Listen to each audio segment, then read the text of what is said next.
नमस्कार, मैं हूं आपके साथ नेहा त्रिपाठी। ये देखिए मेरे हाथ में क्या है। ये है आज के हमारे खास मेहमान द्रोणाचार्य। महाभारत काल में द्रोणाचार्य थे जिन्होंने अर्जुन को लक्ष्य भेदना सिखाया था। लेकिन आज विज्ञान का युग है। इस युग में द्रोणाचार्य हैं, या यूं कहें कि ड्रोन है, जो आपके मनचाहे लक्ष्य तक पहुंच सकता है, अनजानी और कठिन जगहों को ऊपर से देख सकता है और आपके छोटे बड़े कामों को आसान कर सकता है। इसलिए वो दिशा दिखाने वाला आचार्य भी है और काम निपटाने वाला सेवक भी। ये छोटा सा दिखने वाला ड्रोन फसलों की देखरेख से लेकर प्राकृतिक आपदा के समय में राहत कार्य में मदद कर सकता है। हमारे पहले मेहमान हैं दिल्ली यूनिवर्सिटी के फिजिक्स और एस्ट्रोफिजिक्स विभाग के हेड रह चुके प्रोफेसर दयाशंकर कुलश्रेष्ठ जी। आपका बहुत बहुत स्वागत है। हमारे दूसरे मेहमान हैं अलग अलग प्रकार के ड्रोन्स का इस्तेमाल करने वाले प्रोफेशनल यूजर अजय तलवार जी। आपका बहुत बहुत स्वागत है अजय जी। आप दोनों से ही मेरा पहला सवाल ये है कि अब भारत में ड्रोन्स का दौर आ गया है। ड्रोन्स क्या इस तरह से उड़ाए जाएंगे जैसे काइट फेस्टिवल्स होते हैं, क्या उस तरह से अब ड्रोन फेस्टिवल्स होंगे हमारे यहाँ? क्या ड्रोन्स भारत के लिए इतने सहज हो गए हैं? प्रोफेसर साहब आप पहले बताएं।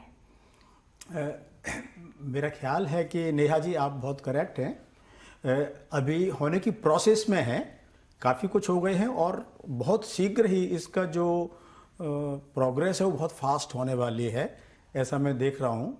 क्योंकि जिस प्रकार से हमारी मोबाइल कंप्यूटर टेक्नोलॉजी में इंडिया में बहुत फास्ट डेवलपमेंट हुआ है, ड्रोन टेक्नोलॉजी, ड्रोन का यूसेज एंड इसमें भी फील्ड में भी हम बहुत फास्ट डेवलप करने वाले हैं। और इसमें यंगर जनरेशन का एक बहुत बड़ा महत्वपूर्ण भूमिका होने वाली है। वैसे भी उनमें एंथुसियाज्म ज़्यादा होती है कंपैरेटिवली, और जिसकी ज़रूरत भी है हमारे देश को।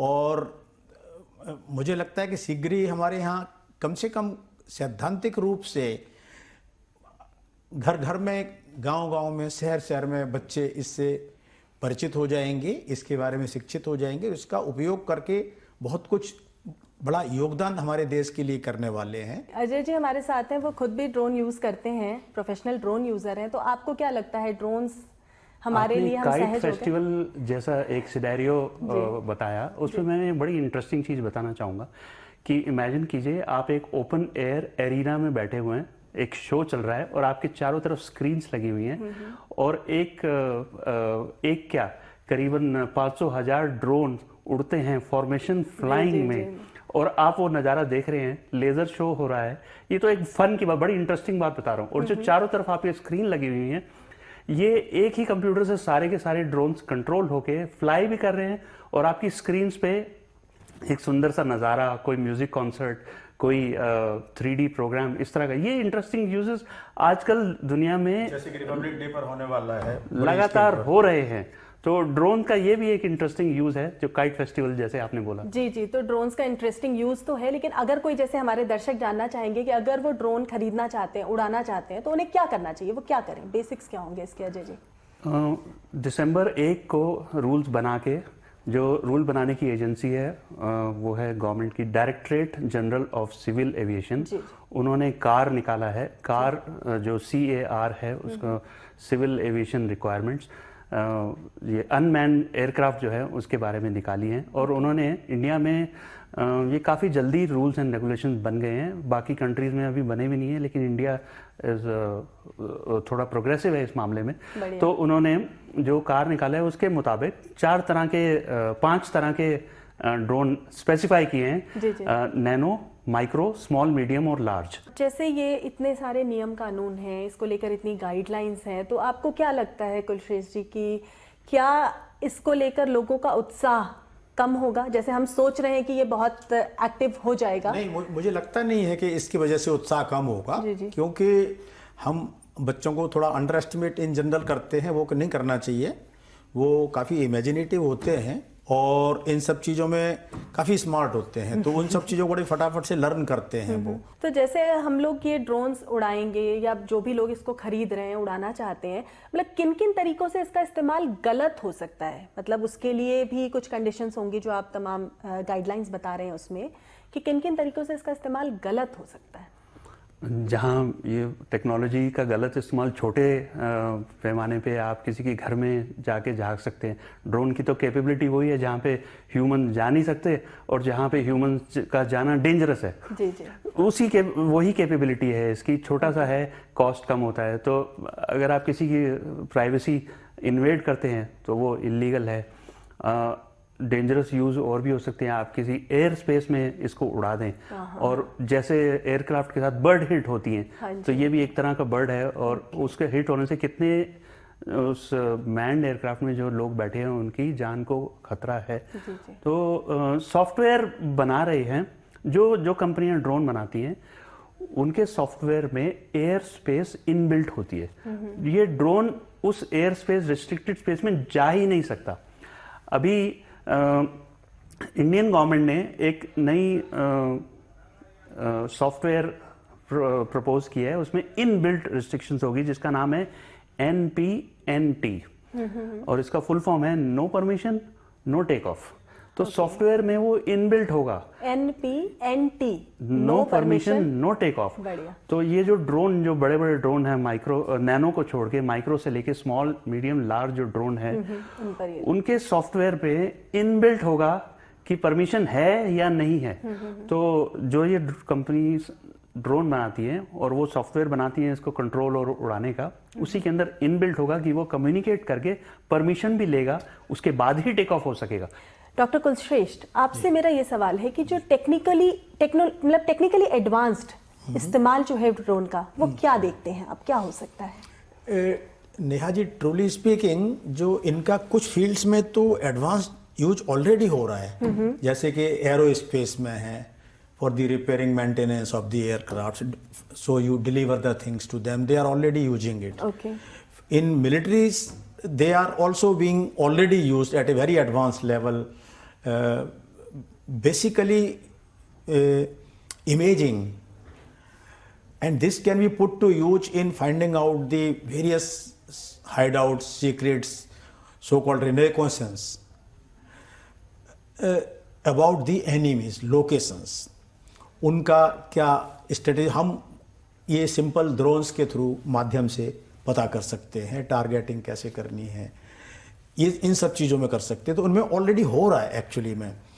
और जहाँ तक सिविलियंस और कॉमर्शियल यूज में सवाल है, वो थोड़ा सा अभी बढ़ता चला जाएगा और उसका भी बहुत बड़ा स्कोप है, जो कि पॉजिटिव यूज के लिए, इसमें हम पॉजिटिव यूसेज इस चीज़ के कैसे कर सकते हैं टेक्नोलॉजी के।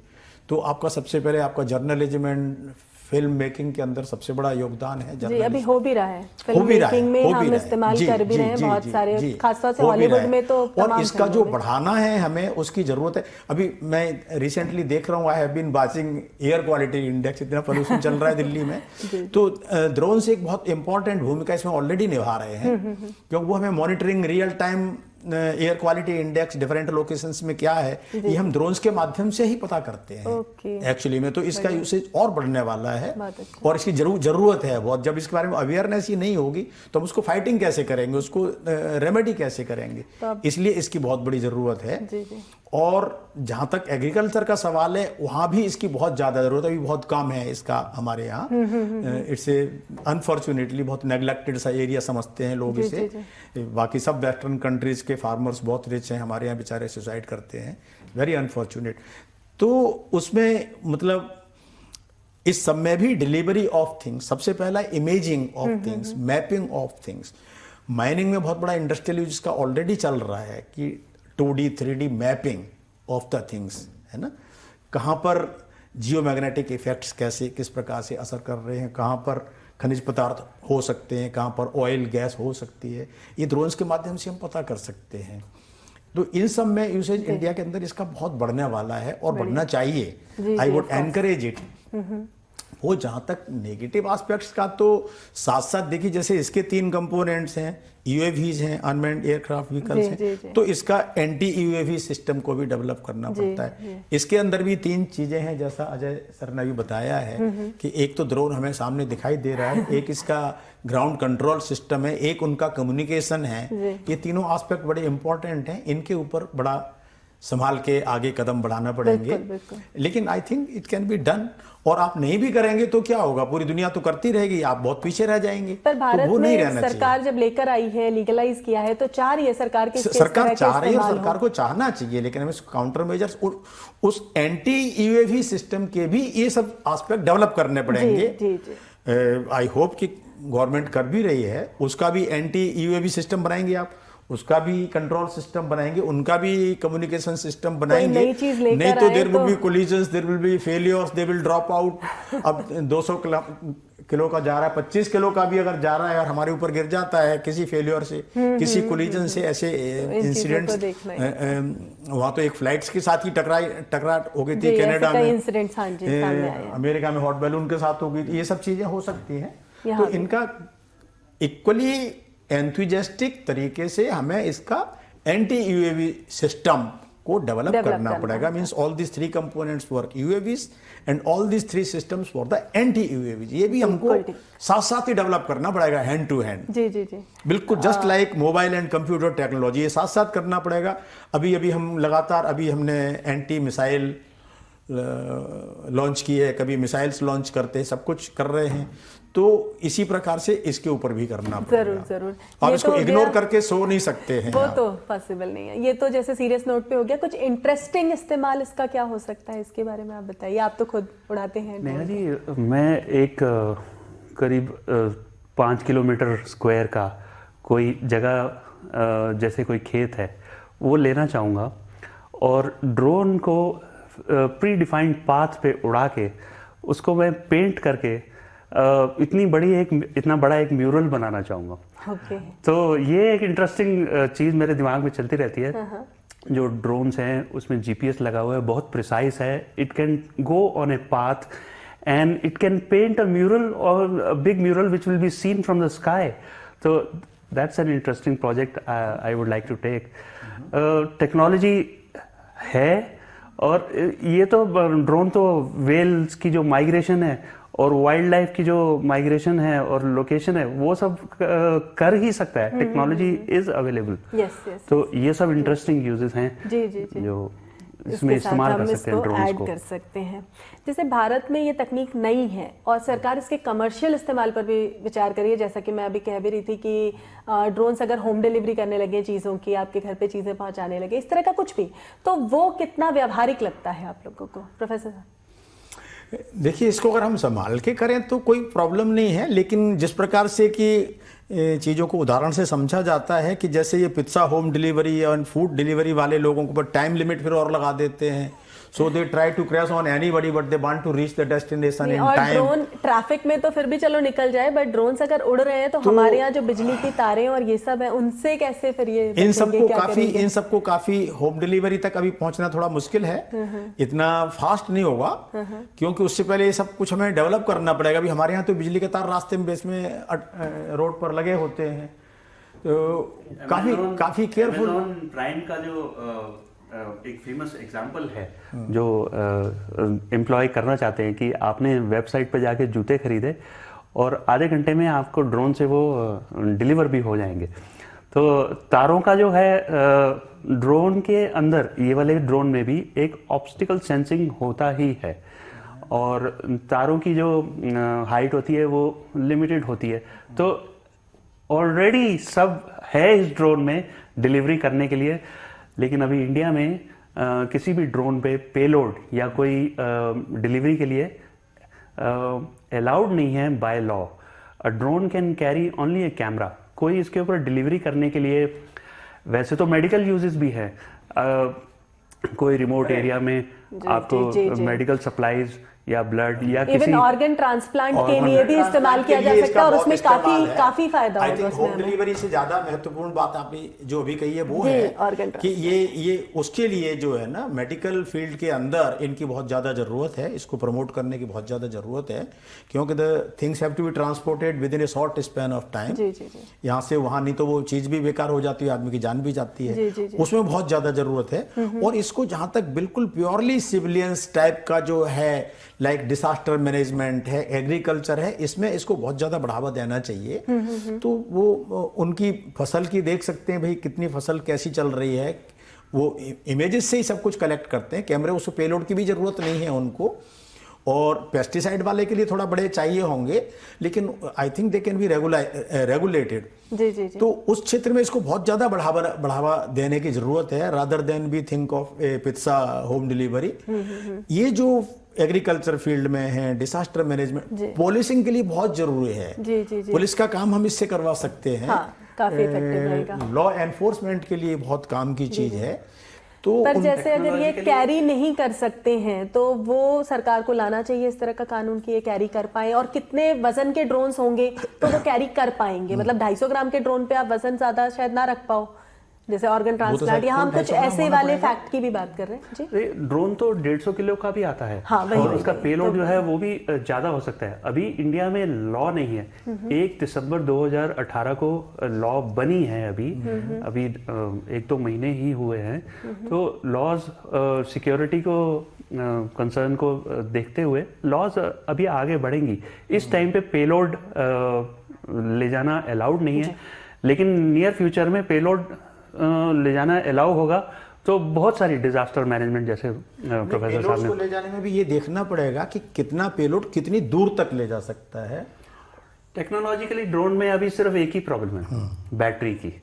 वैसे तो ड्रोन्स अवेलेबल हैं जो करीब 80 माइल्स तक ऑपरेट कर सकते हैं, लेकिन मेजर प्रॉब्लम जो इस टाइम पे ड्रोन टेक्नोलॉजिकली है वो लिमिटेड फ्लाइट टाइम। और बच्चे जो हैं उनको, वो अगर ड्रोन उड़ाना चाहते हैं तो वो उड़ा सकते हैं? उन्हें किसी खास तरह की ट्रेनिंग की जरूरत होती है या इसको मैनेज करना आसान है? प्रोफेसर साहब, आपको क्या लगता है, मतलब जिस तरह की ये मशीन नहीं, है? मेरे ख्याल से काफ़ी आसान है। उनको थोड़ा सा ही इंस्ट्रक्शन से दे कैन लर्न कि इसको कैसे कंट्रोल बेसिकली करना है। जी, जी, जी। और उतना, क्योंकि जो टॉय मॉडल्स हैं बच्चे जिनसे खेलेंगे, उड़ाएंगे, ऑलरेडी किसी फॉर्म में इंडिया गेट टाइप की कई जगहों पे आप देख सकते हैं। कई बार आप किसी मॉल्स के अंदर देख सकते हैं। जी, जी। मैं भी 2 साल पहले प्राग में किसी मॉल के अंदर देख रहा था, बच्चे इसी प्रकार के ड्रोन अंदर ही उड़ा रहे थे। जी, जी। लेकिन वो इतना कंट्रोल होता है और वो जानते हैं कि कैसे इसको कंट्रोल करना है। जी, जी। तो उसमें इतना कोई डिजास्टर होता नहीं है ऐसी वजह से, क्योंकि हल्के फुल्के होते हैं। और जो हमारे सामने द्रोण जी बैठे हुए हैं हमारे साथ, ये तो टॉय में नहीं गिनती आती, इनकी तो प्रॉपर ड्रोन है, ये प्रॉपर यूएवी है। तो बच्चों को एनकरेज करना जरूर चाहिए, क्योंकि नहीं तो हमारी नई पीढ़ी इन सब चीज़ों को कैसे सीखेगी, वो कैसे हम लोग भविष्य को फेस करेंगे। कोई खास ट्रेनिंग लेनी पड़ती है अजय जी इसको लेकर के? जो ड्रोन नैनो ड्रोन है जो 250 ग्राम से कम होते हैं, उनके लिए ट्रेनिंग की ज़रूरत नहीं होती। 18 साल से कम के बच्चे भी उड़ा सकते हैं, लेकिन वो हमेशा साइट में रहने चाहिए, मतलब नज़र आने चाहिए। और उनकी हाइट जो है वो भी रिस्ट्रिक्टेड है, 15 मीटर रेंज तक ही उड़ा सकते हैं। छोटे छोटे हेलीकॉप्टर आते हैं, उनमें कैमरे लगे होते हैं, बच्चे उड़ा सकते हैं। जो माइक्रो ड्रोन्स होते हैं जिनका वेट 250 ग्राम से लेकर 2 किलो तक होता है, उनके लिए भी कोई ट्रेनिंग की ज़रूरत नहीं है, लेकिन उनकी रजिस्ट्रेशन की ज़रूरत है। वो भी आप दिन में ही उड़ा सकते हैं, from sunrise to sunset. Line of sight में रहना बहुत ज़रूरी है। अच्छा, ड्रोन्स जैसे अलग अलग कैटेगरीज आपने बताई, तो सबका जो बैटरी लिमिट है, जो बैटरी पावर होता है, वो सेम ही होता है? आधे घंटे 1 घंटे का? नहीं, क्या ड्रोन में बैटरीज की कैपेबिलिटी काफ़ी बढ़ रही है। जैसे मैंने पहले भी बताया कि कई ड्रोन्स हैं बड़े वाले जो पेलोड उठाने के बावजूद 80 माइल्स तक वो फ्लाइट कर सकते हैं। लेकिन जो नॉर्मली यूज़र ड्रोन्स होते हैं, जो मास प्रोड्यूस, मतलब नॉर्मल ड्रोन जो प्रेवलेंट हैं, उनकी बैटरी लाइफ सिर्फ 15 मिनट या 20 मिनट इतनी ही होती है। तो उसके बाद इसको लैंड करवाना पड़ता है। जैसे बैटरी लाइफ अगर 30% रहती है तो रिटर्न टू होम फीचर अपने ऑटोमेटिकली ऑन हो जाता है और इसकी लैंडिंग सीक्वेंस अपने आप ऑटोमेटिकली शुरू हो जाती है। तो जैसे मैंने पहले बताया कि इसमें अभी टेक्नोलॉजिकली यही एक ऑब्स्टिकल है, बैटरी लाइफ। आज हमने जाना कि हम ड्रोन खरीद सकते हैं, उड़ा सकते हैं, उसका वाजिब इस्तेमाल कर सकते हैं, उसके लिए किसी ट्रेनिंग की ज़रूरत नहीं है, आप उड़ा के अपने एक्सपीरियंसेस से सीख सकते हैं। लेकिन साथ में एक चीज़ जो सबसे ज़्यादा ज़रूरी है वो है इसकी गाइडलाइंस का ख्याल रखना। आप इसकी गाइडलाइंस DGCA की वेबसाइट पे जाके पढ़ सकते हैं, उसके बारे में अच्छे से जान समझ लीजिए और फिर ड्रोन खरीदिए, उड़ाइए, अपनी उड़ान भरिए। आपको हमारा ये शो कैसा लगा? आप हमें अपनी राय और सुझाव इस ईमेल ID पर भेजें। तो आज फिलहाल इतना ही। अगली बार एक नए विषय के साथ आपसे फिर मुलाकात होगी। तब तक के लिए मुझे दीजिए इजाज़त। नमस्कार।